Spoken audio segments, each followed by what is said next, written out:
sa akin ni God, may itsura o ano, magpasalamat ako kasi nagdadala ko siya ng sakit. Anong sa tingin mo pinaka-sexy na part ng katawan mo na alam mong angat sa iba? Siguro, isa sa mga paborito ko, yung mata ko. Mata mo? What about the opposite sex? Na-attract ako? Aha. Mata rin. Sino pinaka-sexy mata para sa'yo? Secret. Alam ko ba yun?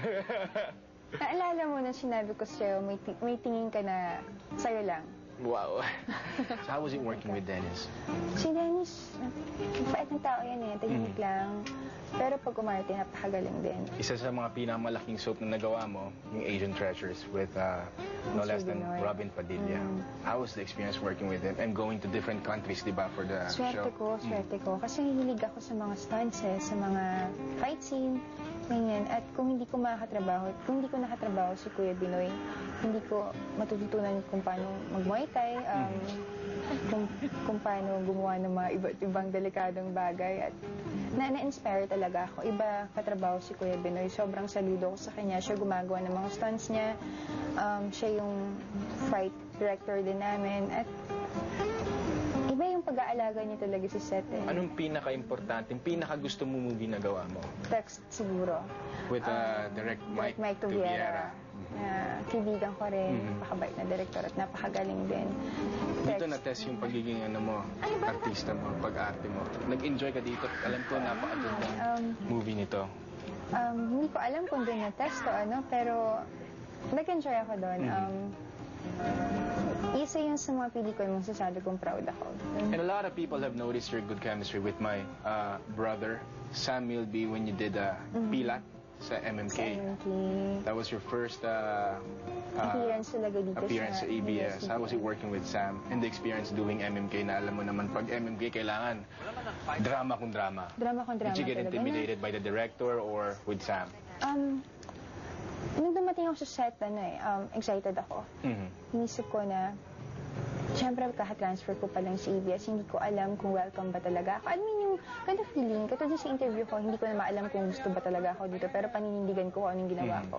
Pero ang swerte ko lang kasi si Direk Eric Reyes, napakabait. Yung director mo rin ngayon sa Lobo. Director din natin ngayon sa Lobo. Napakabait kanyan. Tapos si Sam, akala ko, hindi ko makakausap masyado kasi Inglesero nga, di ba si Sam? Baka hindi kayo masyado magkaintindihan. Pero ang bait talaga ni Sam. Andyan yung gigisingin ka para lang lumipat. Kasi nakahiga ako sa sahig, sobrang antok na ako. Gigisingin ka para lang paupin ka dun sa chair niya. Tapos alokin kang pagkain o kaya tea. Napakabait. Pero nag-enjoy talaga ako din kasi hindi naman talaga ako gumagawa ng drama talaga. Ako sa nakasama kita sa mga ilang buwan na pagtatrabaho natin, I'm just so amazed because pareho naman tayo when we work, we don't get to watch ourselves, we don't watch TV or movies, but masasabi ko talaga yung passion mo nandun. And I can see that you are really a good actress. So I'm so excited because with Lobo, we get to work, we get to bond, and ang ganda mong panoorin, ang sarap mong panoorin. Ito naman. Seriously. Medyo lang, wow. Hindi ako, maniya talaga ako. Dahil sa ka-eksena lang din.